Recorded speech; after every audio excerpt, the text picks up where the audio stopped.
Welcome, fans, once again to KB's Unemployed show, the only show on the internet where you can sit at your job and watch a guy who doesn't have one anymore. What will KB do today? Change guitar strings, perhaps? Grade papers? Worry about his future? Who knows? The only thing we know is it's guaranteed to make you question your intelligence, simply because you're watching it. So sit back, relax, and enjoy the unemployed lifestyle of KB. The pods are now open. Look at my cat. Look at my cat. Look. I like to study about the world cities and airports. KB brings just great instincts. That's what you love about him. That boy ain't right. If Andy yearns for Brenda and Brenda cares about Charlene, who pines for Andy, the three of them form one of these. Kara. What is it, threesome? No. Taste the biscuit.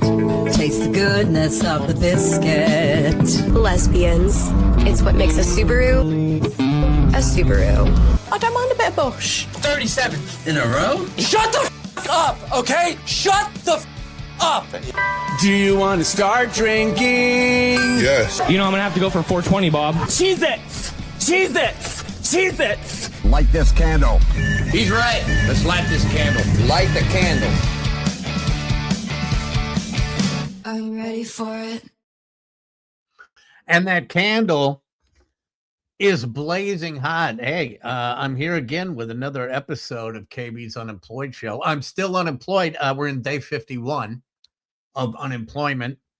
And hopefully I've got the whole technical difficulty thing figured out because it was kind of a ship show yesterday. But I think I've got it now. So we should not have a problem whatsoever.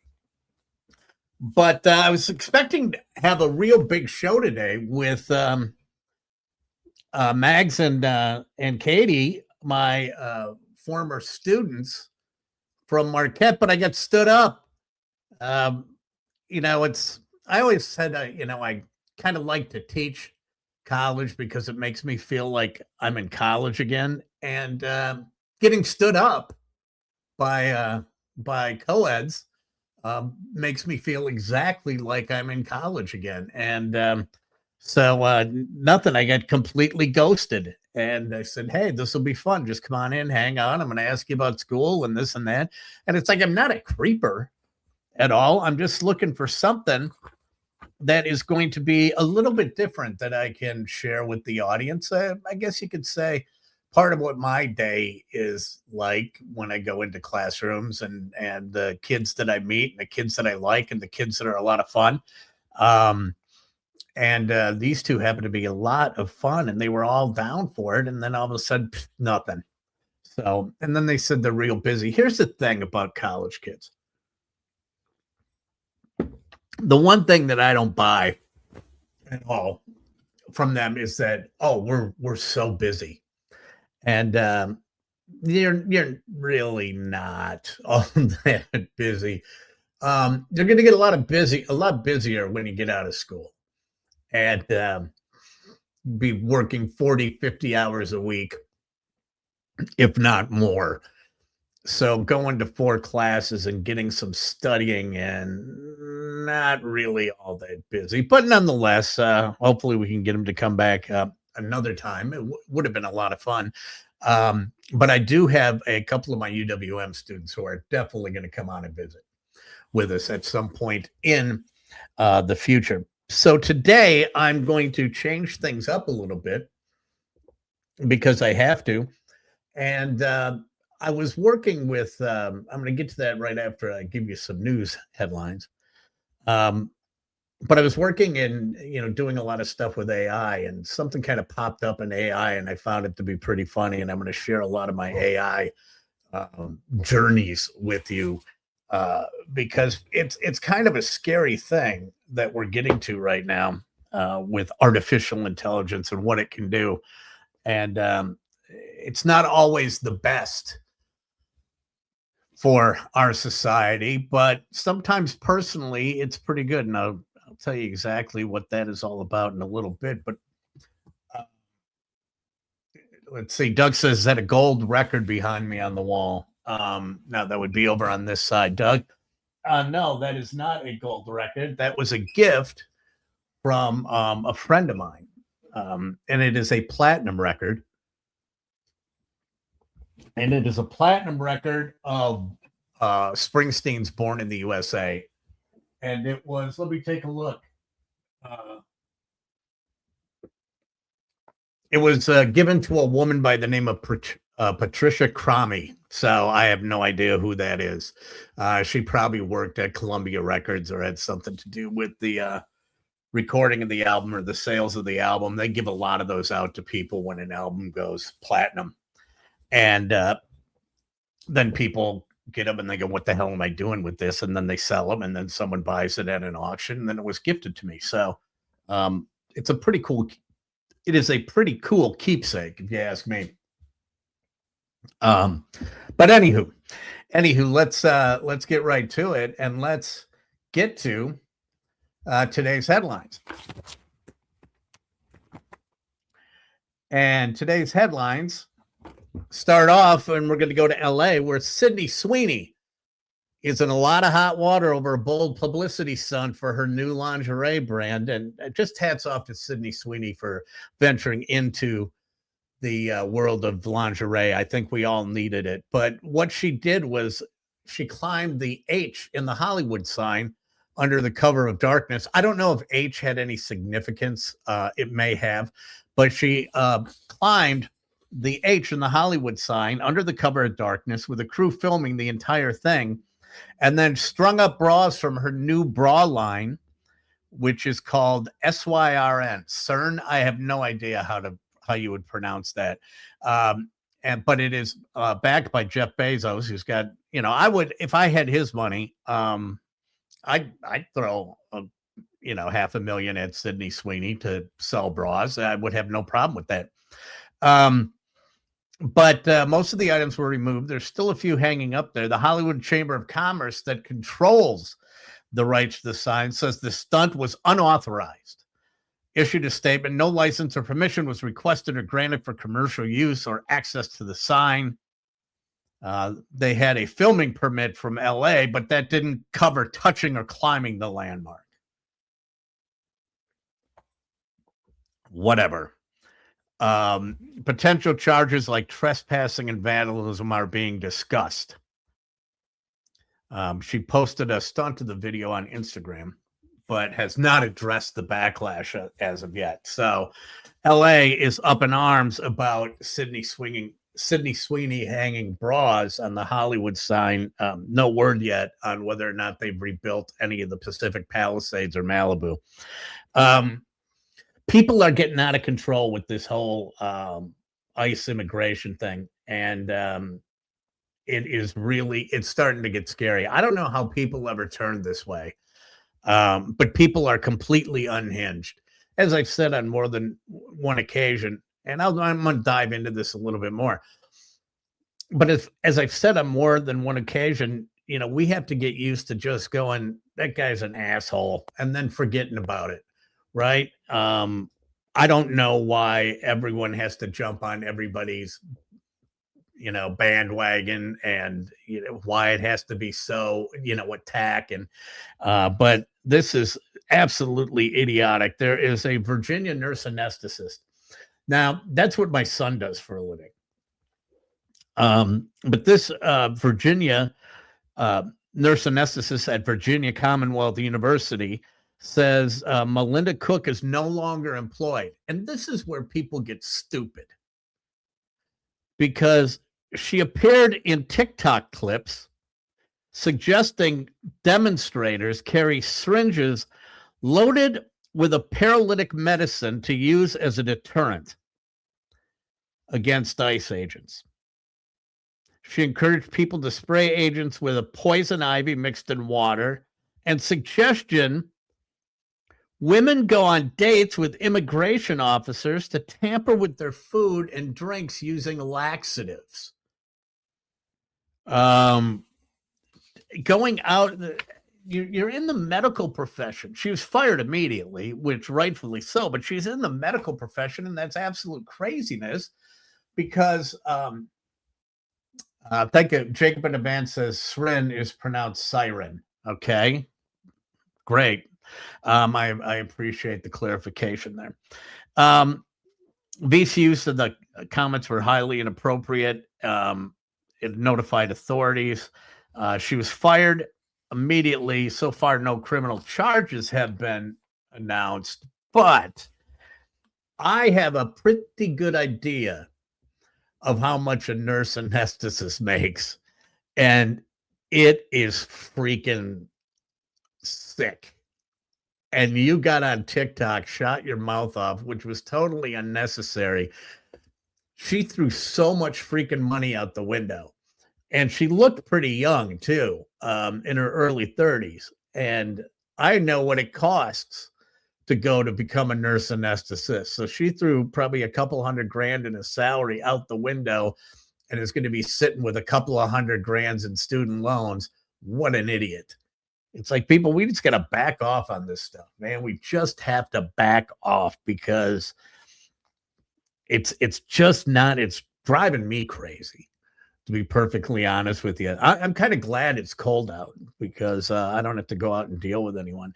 We're going to go down under now to Australia, where an Australian by the name of Jay Vine secured his second. This would be the Australian, what is it? The French. What the hell is it? The Tour de France.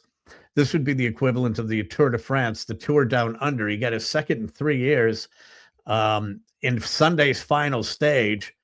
And he was one of the people among several riders who collided with two large kangaroos that came into the road when they were about 61 miles from the finish line.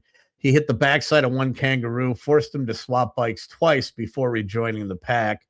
He maintained his 1 minute and 3 second lead and to claim his victory. And but he did end up winning, which it's interesting because it was the final stage. And in the Tour de France, it's like the winner wins actually the stage before and then rides the whole final stage in first place, and they just kind of drift behind him and go into finish up the race. So you win it the day before, but apparently not. He was still 61 miles out, had to swap bikes and make the race to the end. And then finally, in something that I wish I knew at the time, or I wish they would have done this, or maybe I don't wish they would have, but Yale announced that it's going to make a major move on college costs. Okay, everyone is talking about how expensive college is, right? And what kind of had me bothered, because I had loans that I helped pay off for my son. What had me bothered with the student loan thing was when Biden was coming out saying, we're going to forgive all these student loans. He's just currying favor, because we're going to wipe out X amount of loans for these people. Well, those people are out of school, right? So all you basically were doing was just clearing the deck of a bunch of old loans, and it's like everyone felt good about it, so they'd vote for you. But the fact of the matter is, every kid that was sitting there in college at the time was in the same soup, right? And but Yale says, no, we're gonna make a major impact on college costs rather. And what they're going to do is Yale, yes, is rolling out free tuition,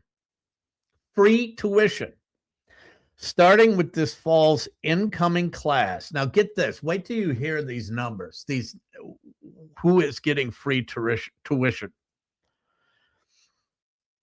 Newly admitted undergrads coming in the fall, earning $100,000 a year or less. So a family, if your family is earning $100,000 or less, you can go to Yale paying absolutely nothing for tuition, room, or board. I'm unemployed. I don't make any money right now. I'm thinking of going to Yale. I really, really am thinking of going back to school and going to Yale. I mean, think about it. No tuition, no room, or no board, under 100,000. $100,000. Now, I understand that financially the world has changed significantly and colleges are expensive, but $100,000 is nothing to sneeze at, right? You should be able to, to get to secure some loans or to get into maybe a university that isn't as costly, but under $100,000, they will pay nothing. Students from families making under $200,000 won't pay tuition either. No tuition, but they might have to cover housing and other expenses. Yale's sticker price, their tuition right now, is over $90,000 a year, 90 grand, which is craziness. So by doing this, about 80% of U.S. households will qualify for free tuition. And they said it's designed to boost affordability at a time when waning public trust in higher education is at its highest. So under 200,000 for free. I will tell you this much. It's a bad idea, and not financially.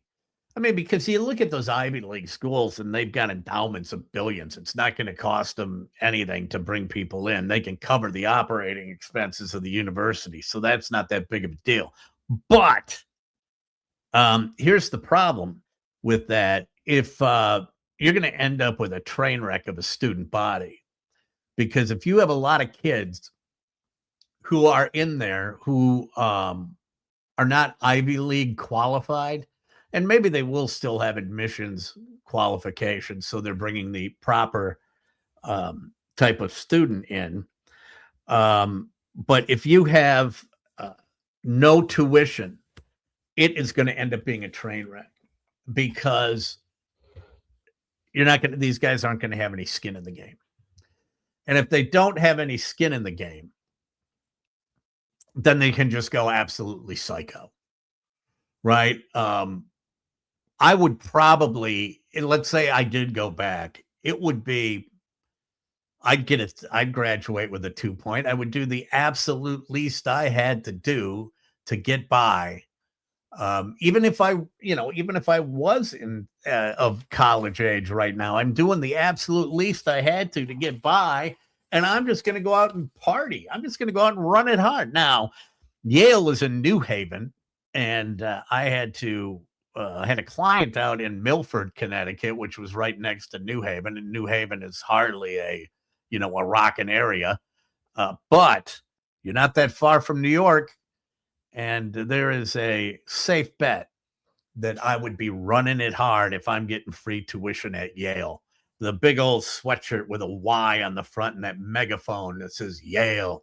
Now, the other thing that is good is that if you get a lot of these people in there, it's not like they're going to football. It's not like they have football Saturdays or, basketball Saturdays or anything like that. I mean, lacrosse games are probably big, lacrosse and soccer, but it's not. Football certainly isn't. I went to a Yale Penn game one time, and a bunch of us used to go to these, go down to Notre Dame football games, which is pretty, it's a pretty big event. And then we ended out going out to Yale. Well, I was out to Penn because one of the guys, his sons, was going to school at Penn, and Penn played Yale. And we went from like the year before where there's 90,000 people milling around the campus to walking around Penn where everybody was studying and there might have been 600 people in the stands. So if they go to Yale, people get into Yale for free. It is not going to be that expensive, or it's not going to be it's not going to work out well. It's just not going to work out well. And that is the news. I'm going to give you the sports, but I can't. So I was going to give you the weather, but the weather still sucks. What am I going to say? And I can't remember, and I don't know if anyone out there can, but I cannot remember a cold snap that went this long, because we're probably looking at 8 or 9 days of a cold snap, and I can't remember seeing anything that went this far at all. And it's not going to get better to the weekend. Kenneth is going crazy because I haven't gotten him out for a walk. Now I see other people walking their dog, which is perfectly fine. And he's got a big, coat that he could wear, can zip him into where he could stay warm. But the fact of the matter is, I don't want to do it. I'm not going to lie. I do not want to go out there in the cold and walk. So you're going to suffer, kid. That's all I'm going to say. Maybe we'll get him out on probably Friday. It looks like the weather might break a little bit. Hello, Gold Red Sun. How are you doing? It's a crazy world. It is a crazy world. And let me talk. Okay.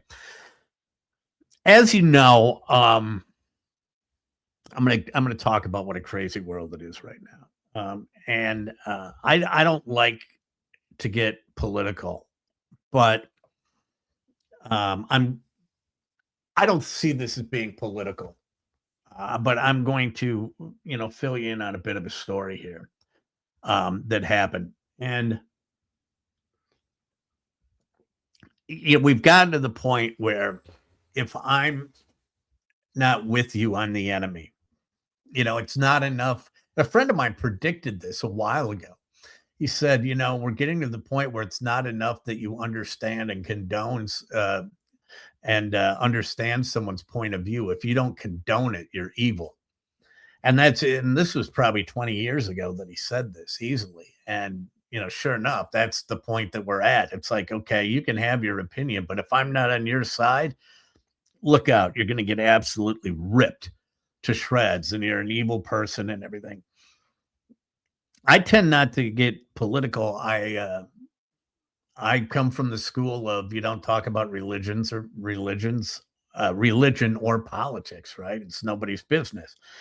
You can kind of figure out which way people lean. But if you like somebody, if you have a friend and they don't happen to see eye to eye with you politically, probably doesn't change the way you feel about them as a friend. So why are you letting it? Right? I have friends that are opposite of me and we get along just fine. We just, it's an unwritten rule that we don't talk about it. But last night I got dragged into this and I did not want to. I got kind of dragged into this conversation, kicking and screaming about immigration. And I couldn't escape it. Now, my point of view on things is not either side of the aisle. I can't stand double standards, hypocrisy, and a lack of common sense. And I did not want to get dragged into this conversation, but I'm glad that I did. And the reason is that during the course of the conversation, I came up with the absolute perfect analogy to break it down to its absolute simplest form to explain why I'll tell you right now, I don't agree with illegal immigration. I don't necessarily agree with the ways we're going about trying to rectify it. But hey, if you sneak across the border, you broke a law. You're illegal. I mean, that's kind of black and white, right? If you steal something from a grocery store, you stole something. You're a thief. You broke a law. Pretty straightforward, right? So anyway, I've traveled internationally. I've gone to a lot of different countries, and it's stressful. Other countries aren't letting you just skate in and walk across the border or saying you could vote. Try and go to France and vote. Good luck. But I've traveled to several different countries and I've gone through customs every time. And I'm not going to lie, man, it gets stressful going through customs. You'll sit there and the guy will look at your passport, look at you back and forth about 6 or 7 times. And then all of a sudden you're starting to think, well, maybe I am a drug mule. Maybe I don't think I am. I don't have anything, but maybe I am. I remember one time going through an airport and they wiped my bag down. And I was just kind of curious. I'm like, doop, doop, doop, doop. What are you guys doing? What are you looking for? Explosives. Ooh. And then all of a sudden, for one fleeting moment, it's like, did I pack any explosives in there? It's like, no, of course I didn't. But the way they look back and forth at you, if you have any shred of a conscience, it freaks you out, right? So anyway, I'm getting a beat down from this person like there's no tomorrow, and I'm trying to stay out of it. And like I said, it's the double standards and the lack of common sense that I hate. So I hate both sides of the aisle when they're idiots, right? So I'm getting this beat down, and then I get the whole America's a country of immigrants, blah blah blah blah blah, and now I'm just like, just shut up, because all you're doing is you're taking talking points off of something that you saw in the news, you're throwing it into regular conversation as if it was your own, and now you're starting to look like a real horse's ass to me. And then I'm sitting there, and as it's going on, I thought of this analogy, and I want you guys to tell me if you think I'm on the right track, because I think I am, right? And so I said, here's the way that I look at it. I bust my ass. Well, I mean, I used to bust my ass. I'd be willing to go back and bust my ass if I could find something to do, but I don't have anything to do. So right now, I'm formally ass buster, if you will. And I used to bust my ass, and I have had to pay tax. I've had to pay taxes every freaking year. Every single one. It's a couple of $1,000s I have to throw into the government. I don't care how much I pay an accountant. I cannot get around it. I have no idea. And it's just a pain. It's just a major league pain in the ass, right? And I don't really deliberately live off the government, if you will. So I bust my ass and I said, okay, here's the way that I see it. Let me put it in real common terms for you. I go, you got a buddy who gets divorced. And your divorced buddy comes by and his wife throws him out. And he's got nowhere to live. So your divorced buddy comes by and says, hey, you know what? I can't go back home. My wife threw me out of the house. Mind if I stay with you for a while? I won't be here long. I'm just going to come in. I'll stay. And, if I have to go longer, we can split the mortgage, split the rent, whatever it is, if I have to be around a little bit longer. But you mind if I crash here? And you're like, and let's say his buddy that he's going to, he wants to live with, is married. And he goes back to his wife and he says, hey, listen, Tom's fallen on hard times. His wife threw him out. And can you mind if he crashes in the guest room until he gets back on his feet? And he's like, don't worry, he'll chip in for everything. It's not going to be that big of a deal. And the wife goes, yeah, that's not a bad, that's fine. I'm okay with that. So, here we go. So the guy comes in, right?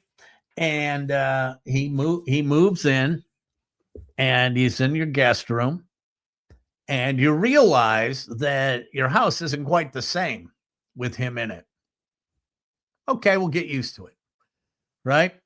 And so you start noticing that he's not doing anything. And it's like, I had another guy who had a buddy move in, and, he was working all the time. He was a handyman. He was helping out around the house. He was chipping in. But I got this guy right here he's just crashing on the couch, and he's watching Court TV all day.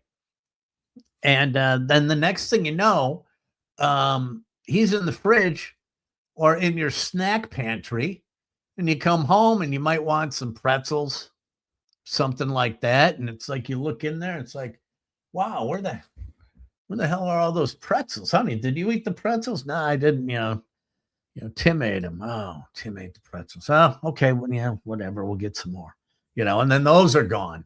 Then the next thing you know, it's like, go to take a shower and your shampoo bottle's empty. And so, now Tim is around and he's starting to use all of this stuff. and he's not paying any money, and he's crashing on your guest room. Well, sooner or later, your wife is going to get really freaking pissed and say, "Get him out of here."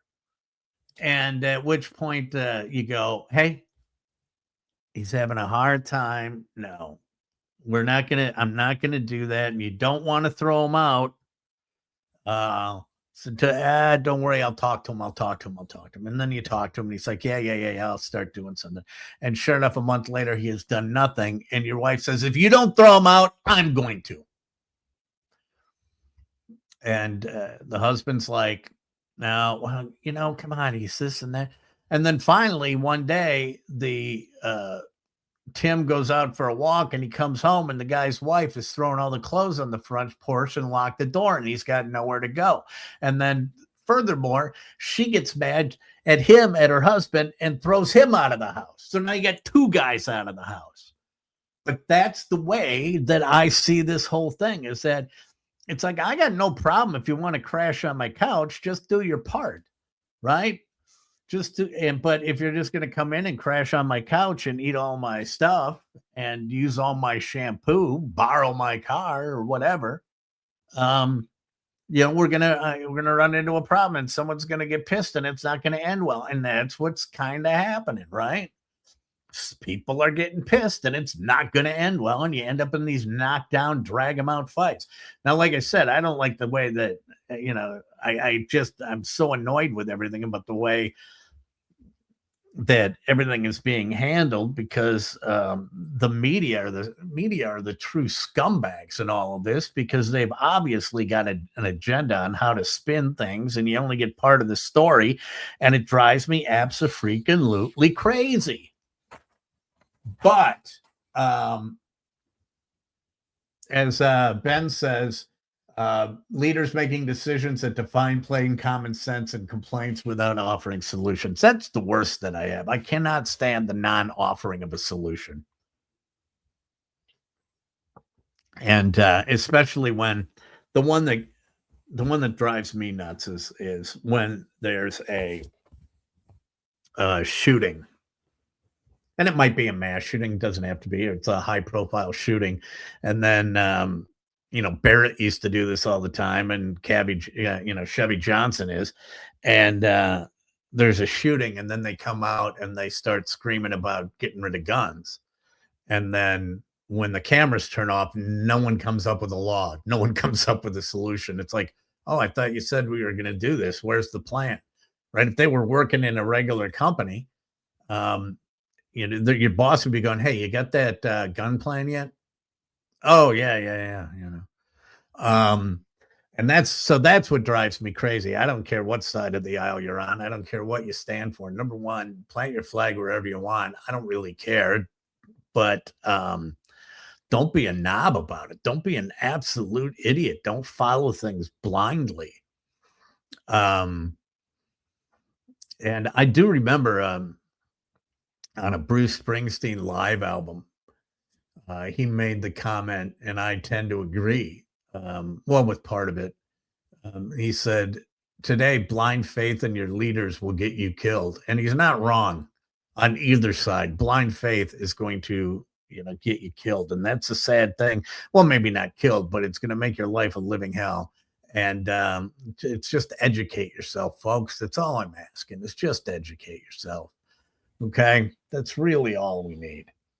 So it brings me to today. I'm going to be looking over at my computer here quite a bit, simply because I'm going to talk a little about AI. We cannot believe anything anymore because of AI. And I've been playing around a lot with it.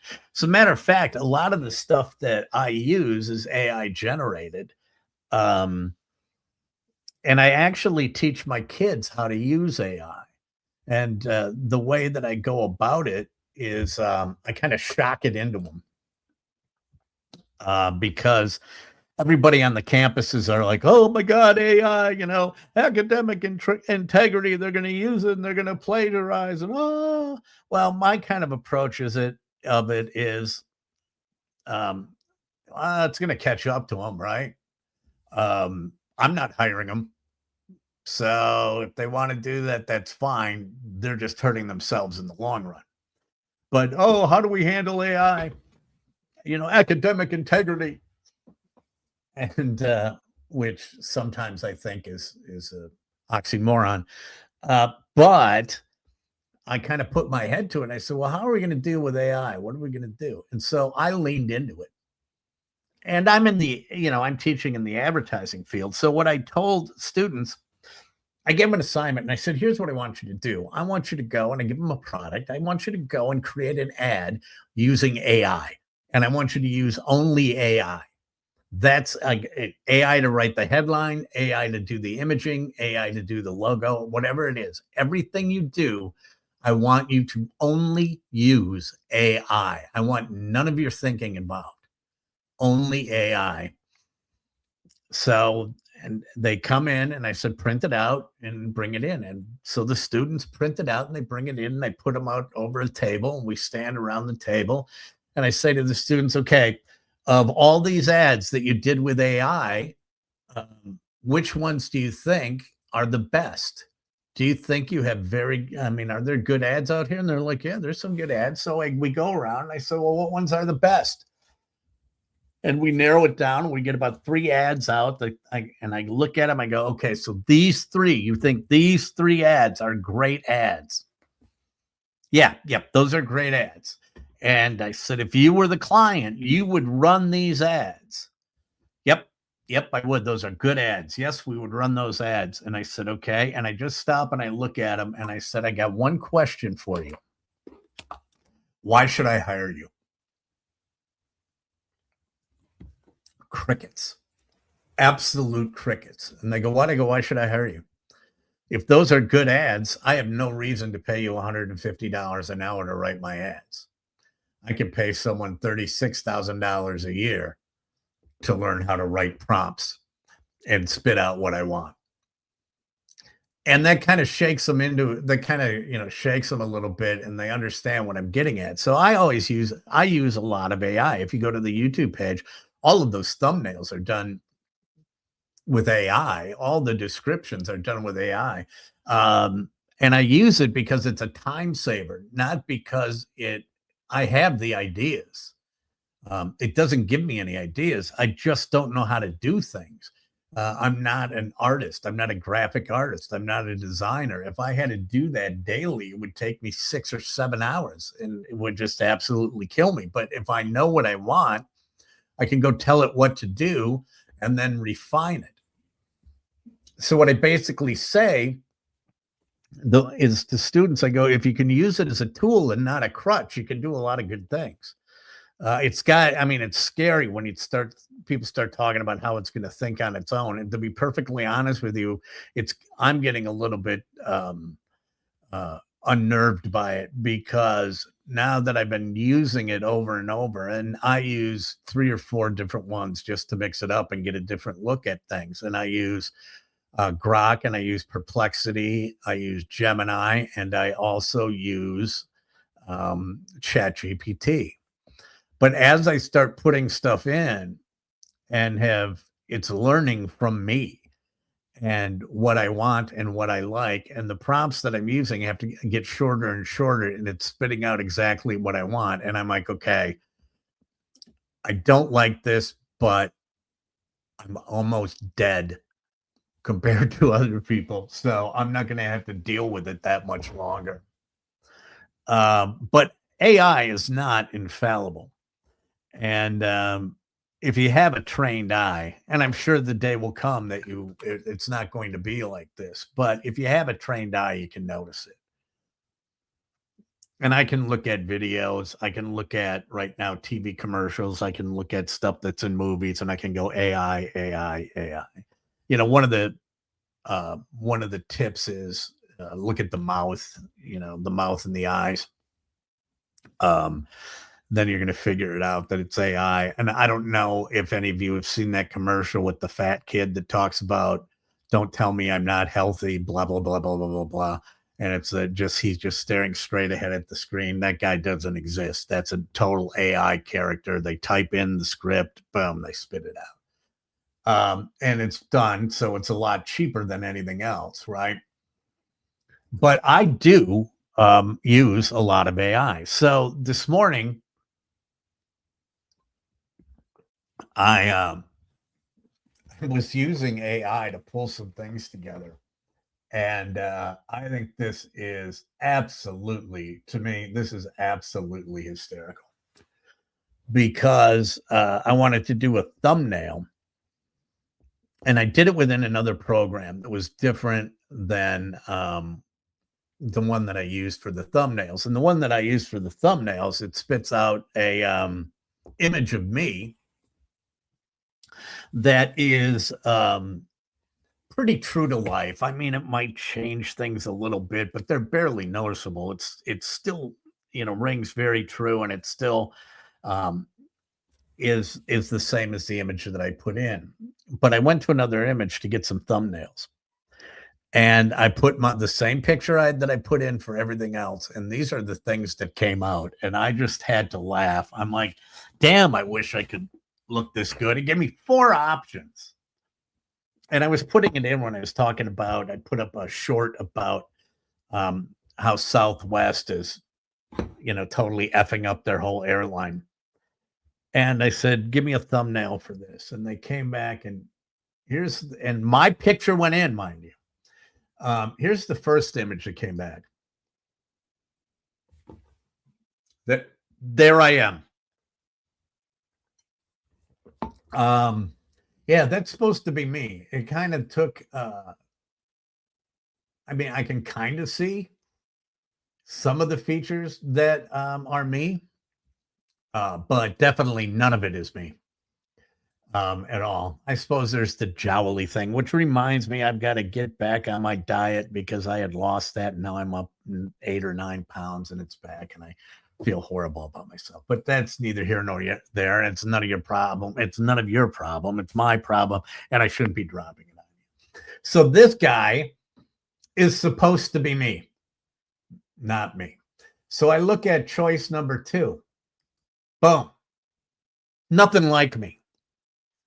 Looks absolutely, I mean, this is absolutely nothing like me at all. I don't even wear those glasses. I don't know who that is. I don't have brown eyes. I don't wear glasses that are that design.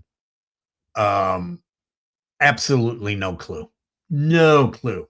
But that is supposed to be me. Let's go to number 3. Let's see how they really went on unhinged on this. And there's number 3. That's not even close to being my kid. But that's what came out. I put my image in, and that's what came out for AI right there. That guy there, he's got to be what, 34? Maybe 34, 35 years old, has literally no gray hair. And the one that they almost got close, they kind of got close, is this one. And I mean, that's not bad. Right? I mean, if you take a look at it, that's really not, that's really not that bad. It's kind of, it's kind of close. Face is a little bit thinner. That's the same shirt and cardigan sweater that I was wearing yesterday. So that is a little bit better. But yeah, there's nothing, AI is nothing like anything that has we are going to be in big trouble because we're not going to know what to believe or what not to believe. And I told someone when all this AI is starting, I go, you think we have unfair elections now? Just wait. If people are going to be messing with elections because you're not going to know what to believe when those political ads start coming out. And it is going to be an absolute nightmare. And we are going to be at the mercy of whatever politician has the best AI team and has nothing to do with us. And that is incredibly unfortunate. When do I expect AI to be ready to pull off Project Bluebeam?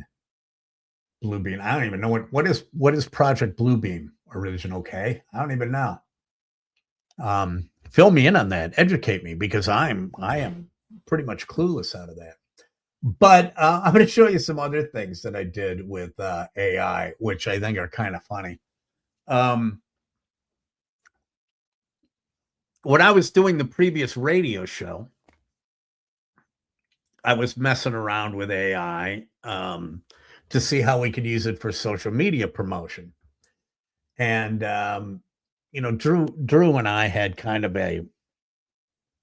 there was kind of a snarky, sarcastic, immature, sexual innuendo type of a feeling to the stuff that we did.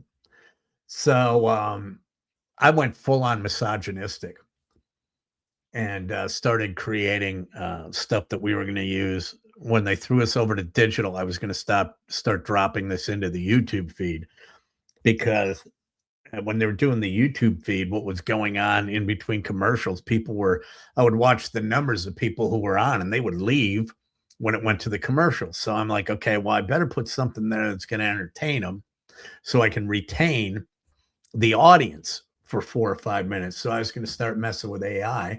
And here's one that I created. I don't have daddy issues. I have Drew and KB issues. Ain't that the truth? Right, don't have daddy issues. She's got Drew and KB issues. I don't have daddy issues. I have Drew and KB issues. As you can see, incredibly smart ass and right in, that's right on brand for Drew and I. So then I'm messing around and I just put some random things in, like, hey, show a girl in cutoff jean shorts and a summer top climb.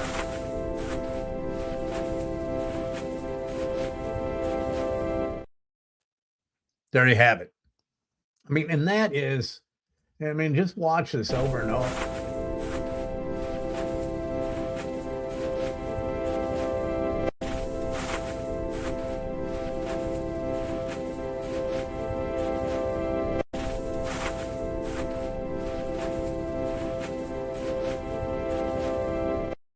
That one. And then I said, what would it be like if a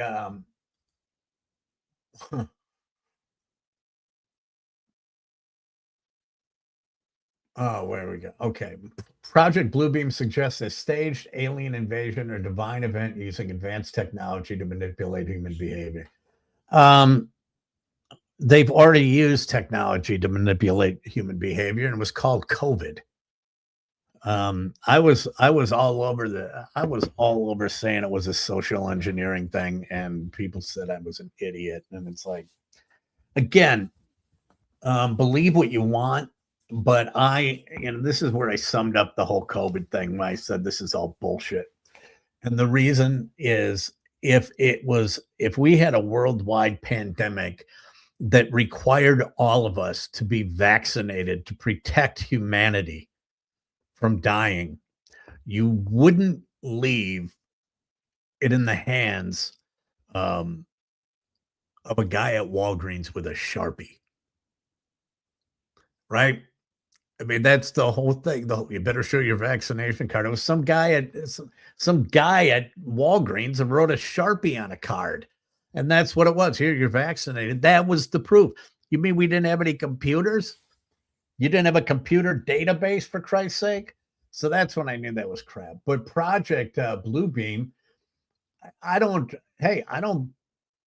to be perfectly honest with you, I don't put anything past anyone anymore with this stuff. Simply because humans are gullible and people know it. And I don't want to say we're gullible. I don't know if it necessarily we're gullible, but we want to believe things. And we want things to be right. And sometimes, and you add to the equation that it's really hard to think on your own sometimes, and that's a dangerous combination. But Project Bluebeam, they did it. They did it without AI. Orson Welles did it with War of the Worlds, right? Had everybody freaking out. So imagine if you think it's real. And And, people are, what do you think of aliens? You think it's real? I don't know if aliens are real or not, but the way I look at it, my approach to it is they probably are, because if you take a look to your left and take a look to your right and the people that are around you and you go, this is it.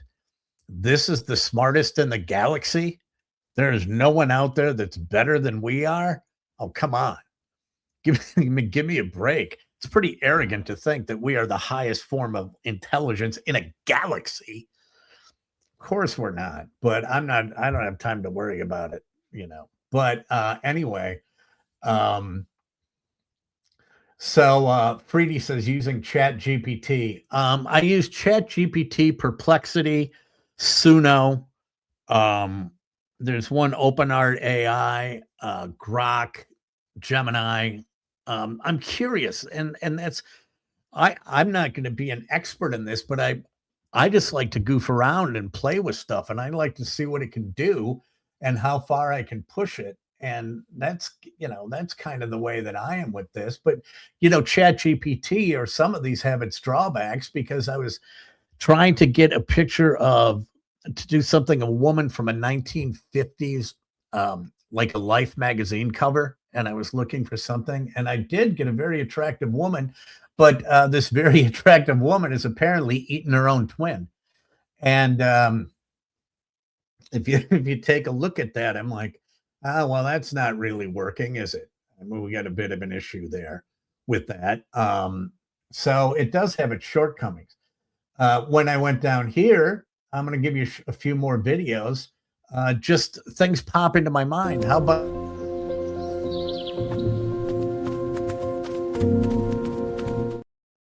she's running on roller skates. That's hardly roller skating. When I was messing around with doing my Christmas greeting, and then when I had to do KB's Unemployed show, I went back and said, okay, well, I got to do a Christmas greeting. And so what did I do? I went to AI. From all of us at KB's Unemployed show, we wish you a very Merry Christmas. But you can see what happens with AI in the mouth, and that's how you can tell. From all of us at KBTV, we wish you a very Merry Christmas. Yeah, that's what I was going to call it. I was going to call it KBTV. I didn't know what to call it, but I was messing around. So AI is going to be a pretty scary thing. I don't know what we're going to do with it. I'm going to continue to play with it because it's kind of fun. I don't care what you say. People say they have to disclose if it's AI generated. People are not going to disclose if it's AI generated. I guarantee, there's too much money behind stuff. They'll take the slap on the wrist and the fine before they'll run the risk of not being believed. That's because people are scummy that way. And so then a couple more that I looked at, I had a thing with redheads. I don't know why, but this one was a little bit too red, but I was going to put this, use this when I had to take a day off. KB's Unemployed show returns Monday at 3 p.m. See you then. That one is pretty damn good. KB's Unemployed show returns Monday at 3 p.m. See you then. If it's fleeting and it comes and goes rather quickly, you can fake people out on that stuff. You can fake them out quite easily, and it's not a real good thing. So what I am going to start using it for at the end of the show, I'll just have a little bit of a teaser for what's coming up tomorrow. This one will be running at the end of the show. This one will. I looked at these. Tomorrow, KB welcomes comedian Jimmy Dore and more college stories. It all starts at 3 p.m. Going to take a look at her again. I'll keep looping it. Wait. No, I'm not going to. Oh, I forgot about these. These are great. Dumb bartenders. So I just saw that. I thought that was a different one. What I wanted to do is I wanted to get a video of a bartender making a mumbler.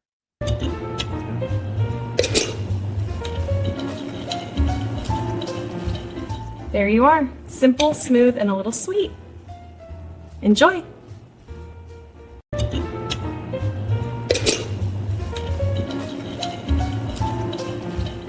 There you are. Simple, smooth, and a little sweet.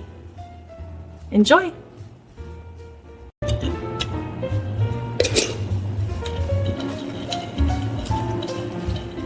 There you are. Simple, smooth, and a little sweet.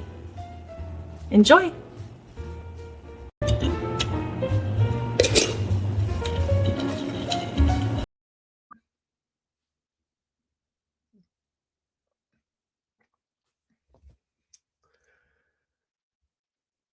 It's like, damn. Okay, we went from 2 ice cubes magically to 4 ice cubes, and someone is literally pounding a pint of whiskey. That is absolutely brutal. AI is not infallible, but they're going to refine it to the point where you're not even going to be able to tell the difference. I just laugh about that when someone's getting a pint of whiskey. But then, as I said, I was using it for. Tomorrow, KB welcomes comedian Jimmy Dore and more college stories. It all starts at 3 p.m. And then I'm like, okay, well, that one's not really working all that well. Let's find, let's see if we can find another one. And this one is kind of working okay. Tomorrow, KB welcomes comedian Jimmy Dore and more college stories. It all starts at 3 p.m. And a little bit more. Absolutely, we'll start using it a little bit more. But that's what you're up against with AI.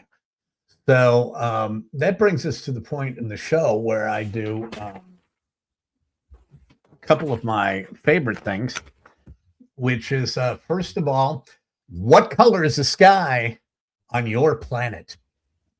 And today's what color is the sky on your planet story comes to us from Portland, Oregon. And a couple of weeks ago, my top 5 list had top 5 groups of people who need to be deported immediately. Of course, satirically speaking, and it was tongue in cheek.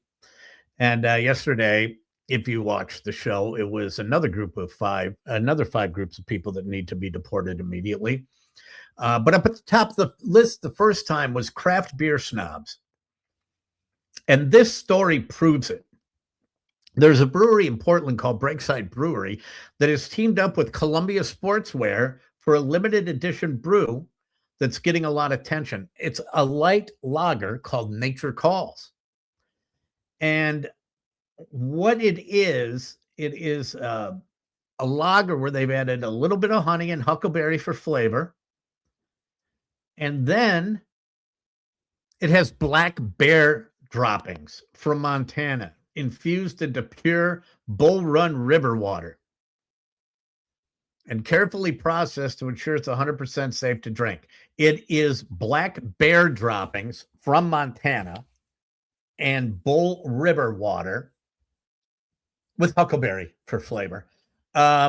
And it's coming out just in time for the Super Bowl. Fans will be able to get it at the Columbia Sportswear tent next to Levi's Stadium during the Super Bowl before the big game, or for a short time afterwards at that brewery in Portland. But it is black bear droppings. It is made from black bear shit. That's what it is. The brewery said it's all in good fun. In this crowded craft beer market, you have to find a way to stay apart from everybody else. And breweries have used things like bull testicles and goat brains. No, that's a hard pass for me. And that is the reason that I am definitely not a craft beer drinker. Okay, maybe an adorable younger man in your AI creations. You know what, Marlo? Come back tomorrow. Why don't you hit me up right here, Marlo, and reply and tell me what you want that young man to say to you, and I will create that. But I understand you're saying, oh, you're only doing redheaded women. And it's like, yeah, well, it's not necessarily, it's just more fun than seeing hunky guys. But I'll do for you, Marlo, I will definitely do a hunky guy for you. I have no problem with that. I'd be more than happy to.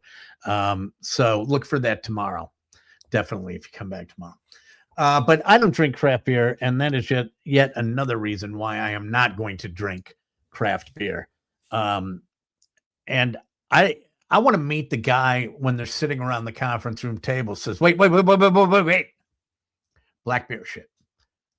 That's it. It's like, are you kidding me?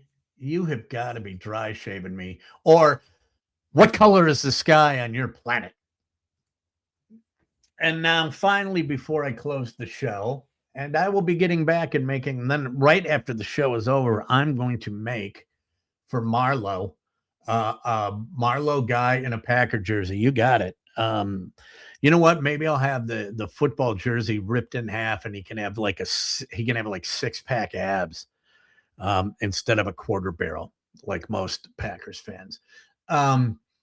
So that brings us to the final part of the show, which is one of my favorites, and it's KB's all-time top 5.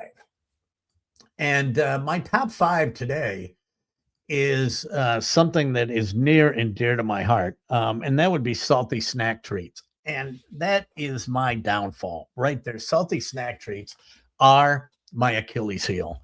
And Sue knows it. Patrick knows it. I keep telling Sue she can eat one potato chip. And I don't know how she do it. Well, maybe she'll eat 5. That's it. 5 potato chips. I have 10 in a handful when I stuff my hand in the bag. She can eat only 5 and then roll it up and put it away. And I'm like, okay, you can eat chips. I can't. I mean, I smell an open bag of chips.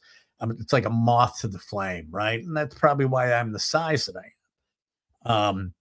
There can be a bag of chips can sit in our pantry for weeks upon end if it's not opened. In fact, there's probably some wavy lays in there right now that aren't open that are sitting there. And I won't touch them. But as soon as they're open, they're mine, right? It's all over. It's game on. And I keep telling her, well, let's go get those little bags. We'll go to Costco. We'll get the little bags. I don't like those. It's like, okay, well, you're rolling the dice on this because they could be gone. But what I did was I'm doing my top 5 right now, my all-time top 5 worldwide snacks that are cheese-based, processed cheese-based snacks. Okay. And that's not like Merck's cheese or anything like that. I'm talking in a bag, that kind of a cheese snack. So let's go with my top 5 cheese snacks right now. We're going to start at number 5. And number 5 is Cheetos White Cheddar Puffs. Cheetos White Cheddar Puffs, of course, for the discriminating cheese snack lover. With that, they're just a little more upper crust. It's the white cheddar with hints of white cheddar in there. And, but they're good. I don't mind the cheese puff at all. And I like the Cheetos cheese puff. I just happen to really like the white cheddar cheese nachos. Not as cheesy as the other one, just notes of cheese, a little bit of notes of white cheddar cheese. Coming in at number 4 is the cheddar goldfish. Now, here's the thing about the cheddar goldfish. The cheddar goldfish started out, was just the goldfish, right? And it was the plain goldfish, which is just basically a saltine in the shape of a goldfish. Then they went to the cheddar goldfish. Then all hell broke loose, right? My favorite is the little cheddar goldfish, the tiny ones, not the big goldfish, not cheddar jalapeno, not nacho cheese, just regular cheddar little goldfish, period. That's it. Nothing more, nothing less in the little bag or the big milk carton. That would be coming in at number 3. Coming in at number 2 is the regular crunchy Cheeto. I think the original Cheeto. Don't give me any of the flaming hot or super flaming hot or Satan's ass flaming hot Cheetos. Just a regular crunchy Cheeto. Plain and simple. I know they're bad for you. I know they are engineered. They're engineered with things that make people crave more of them. I read a story where they actually can put a chemical in there, so the taste, you can't remember the taste very long, and you crave more, which is fine with me when it comes to the Cheetos coming in at number 3. Coming in at number 2, Buddy Squirrel cheese popcorn. Not Garrett's, not anything out of a bag. It's got to be like the Buddy Squirrel.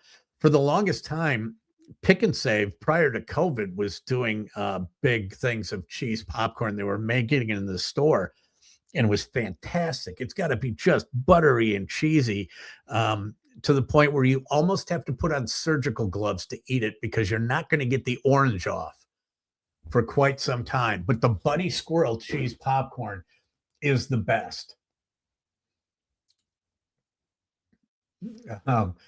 Check out images of police officers in Milan, Italy. Okay. Maybe I'll put a Milan police officer in a Packers jersey for you, Marlo. Let's see here. And then coming back, and we're going to number 1. And the number 1 greatest salty cheese snack is, and you should know this already if you listen to the show open, it is the Cheez-It. Cheez-Its are the absolute best. Cheez-Its are the GOAT. Okay. And not, okay, I don't want white cheddar Cheez-It. I don't want the Cheez-It crisp ones. I don't want the big Cheez-It. I'm talking the little square Cheez-It. You don't change the flavor. You don't mess with it. In fact, when I would go to Phoenix for a week for business, I'd stop at Costco and get a bottle of Kirkland vodka and a big, huge box of Cheez-Its. That's how I lived out there. The regular Cheez-It, that is my Achilles heel. And that is my number 1 salty snack, is easily the Cheez-It. So Cheez-Its, Cheez-Its, Cheez-Its. That's right, Jacob and a man.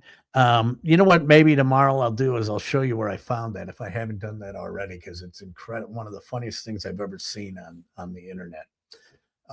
And even to this day, I've seen it probably 1,000 times, and I still go back and it makes me laugh. But coming up tomorrow, if you make it back for the show, I got a friend of mine. I have no idea what we're going to talk about, but he's gotten a pretty big following on YouTube. They have a Reddit category for him, and they like to shred him apart. He does have a YouTube channel, Jimmy Dore, who I've known going back about 35 years when we both started out doing stand-up together in Chicago. He went to LA, got successful. I stuck around here, had a pretty good success on the radio, I guess you could say, until they said, we don't want you on the radio. But Jimmy is going to be on with us tomorrow, and then I'm going to give you an update on what day 2 was like in class, and I'll have another top 5 for you. And don't forget, we're going to have Marlo's AI-generated Milan police officer in a Packers jersey. I will not forget about you, Marlo. I'm going to do that right now. So until I see you tomorrow, all I can say is make good choices. Tomorrow, KB welcomes comedian Jimmy Dore and more college stories. It all starts at 3 p.m.